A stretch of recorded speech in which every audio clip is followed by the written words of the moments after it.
शुरू करता हूँ अपनी कहानी। तू लोहे में किल ठोकने के लिए उंगली को हथौड़ा बना देता है। दब दब दब दब दब दब। तो इधर ये गबरू किल ठोकने के लिए मुक्के को हथौड़ा बना डालता है। अरे साला! तभी मंगरू एक मैग्नेट लेके गबरू का हथौड़ा निकाल लेता है और ये भी मैग्नेट में लटक जाता है। फिर मंगरू ईंट से घर बनाने लगता है। इधर चुलबुली सीमेंट को पिचकारी में डालकर दीवार में देती है और गबरू ईंट फेंक फेंक कर घर बनाने लगता है। घर घर घर घर। तभी ये साला मंगरू चुपके से आता है आप देख बैठा तू। और गबरू के सीमेंट में रबड़ डाल देता है। अच्छा, जिससे गबरू का घर डांस करने लगता है। चलो 1 2 3। कैसा लगा मेरा मजाक? लेकिन तभी रबड़ वाला घर मंगरू के घर को ठोक ठोक कर जमीन के अंदर पहुंचा देता है। फिर इसका घर पंचर हो जाता है। तभी मंगरू अपने घर को ऊपर उठाने लगता है। तो गबरू भी अपने घर को ऊपर उठाने के लिए उसमें पंप से हवा भरने लगता है। उसके बाद गबरू काम करने लगता है, लेकिन साला मंगरू बुलडोजर लाकर इसका घर तोड़ने लगता है। लेकिन गलती से मिस्टेक हो जाता है और चुलबुली नीचे गिरते हुए ड्रिल मशीन में लटक जाती है। तो पूरे बिल्डिंग को तोड़ फोड़ कर रख देती है। खत्म हो गया भैया मैटर।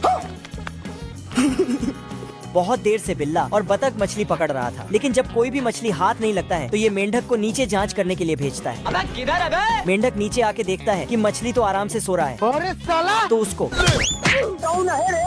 फिर तो मछली मेंढक के पीछे दौड़ता है, लेकिन कांटे में फंस जाता है। तो बतख उसको ऊपर खींचने लगता है। आजा आजा। लेकिन मछली बहुत पावरफुल था, इसलिए ये वापस पानी में चला जाता है। तो फिर से मेंढक को भेजता है, लेकिन इसी बीच इस मच्छर का नींद खुल जाता है। तो ये फटाक से सूंड में धार बढ़ाने लगता है और बतख और बिल्ले पे हमला कर देता है। साला बिल्ला और बतख नाव को उल्टा करके घर भाग जाता है और घर के दरवाजे खिड़की बंद कर लेता है। लेकिन मच्छर बहुत ही एडवांस था। ये साला ओल्डिंग मशीन लेके पहुंच जाता है घर घर घर घर घर घर। और खिड़की का जाली काटकर अंदर घुस जाता है। तो बिल्ला और बतख टेबल के नीचे छिप जाता है। बच गया रे देवा। फिर उस पर पिस्तौल चलाता है, लेकिन बतख जल्दी से एक कपड़े को खिड़की में लगा देता है ताकि मच्छर अंदर ना आए। दब दब दब दब दब। लेकिन ये मच्छर लोग तो बड़े खतरनाक लोग हैं। आजा आजा आजा।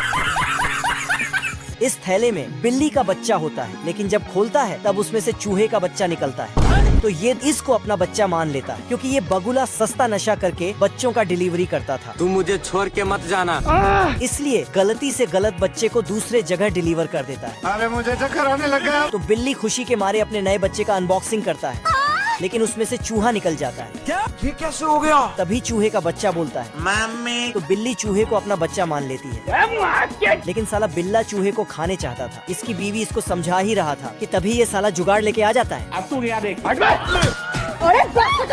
और इसको ही इसका देखभाल करने का पूरा जिम्मेदारी दे देता है। देख लो भाई, हम लड़के हैं ना, हमारे साथ ऐसा ही होता है। तो ये चूहे को पाउडर छिड़क कर पैम्पर्स पहनाने लगता है और बिल्ली मार्केट चली जाती है। ठीक है। लेकिन बिल्ला तो मौके का फायदा उठाता है। सिस्टम पर। वीडियो अच्छा लगा हो तो इमोजी कमेंट करो। ये गबरू स्पिनच का डिब्बा खोल के स्पिनच खाता है। फिर तो उसके अंदर 10 हाथियों का ताकत आ जाता है। बाप रे। और अपने अंदर का TNT को फोड़ डालता है। तो मछली का काम तमाम हो जाता है, जय महाराष्ट्र। क्योंकि गबरू अपने छमिया के साथ समुद्र में पार्टी कर रहे थे। मौसम तो ऐसा लग रहा है दिल गार्डन गार्डन हो रहा है। तभी एक बड़ा सा तूफान बिन बुलाए आ जाता है और इन दोनों को बहुत दूर घुमा घुमा कर बर्फीले पहाड़ों की तरफ ले जाता है। अच्छा। और छमिया को बर्फीले पानी में छोड़ देता है। तो ये पानी के अंदर ही जम जाता है। फिर गबरू उसको बर्फ के साथ ही उठाकर पास के होटल में ले जाने लगता है। तभी इधर से एक पेंगुइन आता है और इनको होटल की तरफ ले जाता है। दब दब दब दब दब दब। लेकिन साला इस होटल का मालिक मंगरू था, जो बहुत ही कंजूस था। इसने इस बच्चे को सिर्फ चॉकलेट देकर बहुत सारे स्वेटर ले लिया। बाप रे। तभी यहाँ गबरू आता है, लेकिन कुछ बोलने से पहले ये क्या माल है यार। साला अपना अंदर के आग से ही इसका बर्फ पिघला देता है। ओ भाई ये क्या है? फिर चांस मारने लगा, लेकिन गबरू डिस्टर्ब कर देता है। ये बतख अखरोट का रस निकाल के बोतल में भरकर बेचता है और अखरोट खत्म होने पर पास के पेड़ में हेलो। दब दब दब दब दब दब। छेद करके गिलहरियों का अखरोट चोरी कर लेता है। घर घर घर घर। तो दोनों गिलहरी नीचे गिर पड़ता है। कौन है बे? फिर ये दोनों फटाफट बिखरे हुए अखरोट को इकट्ठा करने लगता है। लेकिन तभी एक गिलहरी ने कुछ बड़ा देखा, जो कि एक बड़ा सा अखरोट था। तो ये वहीं टपक जाता है। फिर दोनों इस बड़े से अखरोट को खाने के लिए योजना बनाने लगता है, पर ये अखरोट हिलने का नाम ही नहीं ले रहा था। तो इन्होंने लकड़ी से अखरोट को हिलाने लगा। तभी इसने एक पत्थर को उठाकर लकड़ी पे पटक दिया, तो दूसरे गिलहरी को लग जाता है। बाप रे। तुम्हें शर्म है कुछ? और फिर से पत्थर उठा के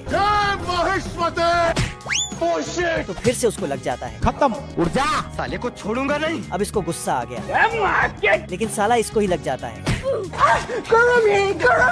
ये क्या तमाशा लगा रखा है तूने? तभी एक बड़ा सा पत्थर दिखता है और योजना बनाया कि इसको उस बड़े से अखरोट पे लुढ़काना है ताकि अखरोट टूट जाए। अच्छा। लेकिन ये लकड़ी ही टूट जाता है तो इसने सस्ता सा दिमाग लगा लिया। जय महाराष्ट्र। लेकिन लकड़ी पेड़ में लटक जाता है और गिलहरी अखरोट में।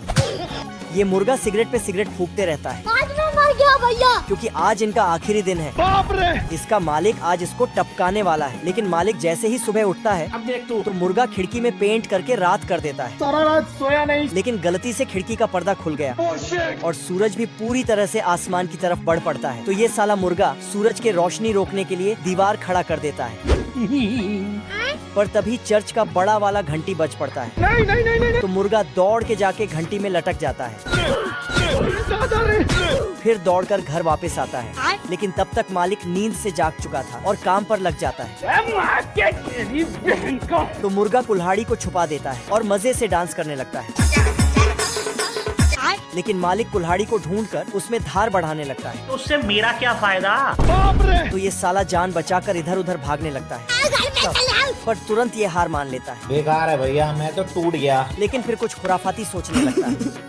ये कलुआ बतख एक बीज को खरगोश के बिल में फेंक देता है तो उससे एक बहुत बड़ा और लंबा पौधा निकलता है जो सीधा स्वर्ग में पहुंच जाता है। अरे बाप हो बाप। तो कलुआ बतख ऊपर जाने की फैसला करता है। चलो।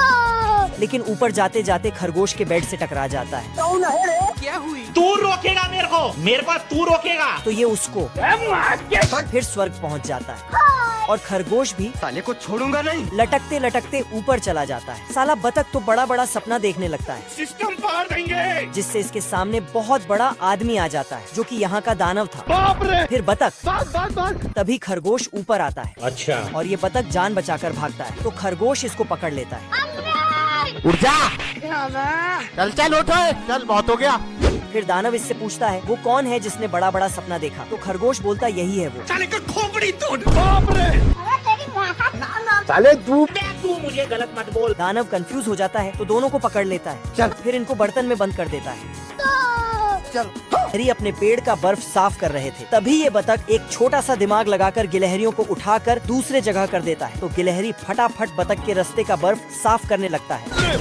गिलहरियों को होश आया कि ये काम तो हमारा नहीं है। साले तू क्या बोलूं मैं इस पे? तो गिलहरी अपना गुस्सा को शांत करने के लिए एक बर्फ का बतख बनाकर। लेकिन साला बतख तो हंसते हुए घर चला जाता है पर गिलहरी तो बतख से बदला लेने पहुंच जाता है। फिर दरवाजे के छेद से बतख को झांकता है। ओ भाई ये क्या है? तभी बतख लकड़ी के जुगाड़ में निकल जाता है और दोनों गिलहरी घर के अंदर घुस जाते हैं और अंदर घुसते ही कच्चा पॉपकॉर्न को उतार कर खाने लगता है लेकिन चबा ही नहीं पाता है। Iran number. फिर इस गिलहरी ने एक साथ बहुत सारा मुंह में भर लिया और लेकिन चबा ही नहीं पाता है। तो गुस्सा होकर एक लात मारा जिससे पॉपकॉर्न आग में चला जाता है। फिर तो बाप रे। तभी एक गर्मा गर्म पॉपकॉर्न का दाना इसने उठाया लो भैया। तो फट से बड़ा हो जाता है। फिर मजे से चबाकर खाने लगता है। मजा आया। चलो भाई। वीडियो अच्छा लगा हो तो इमोजी कमेंट करो।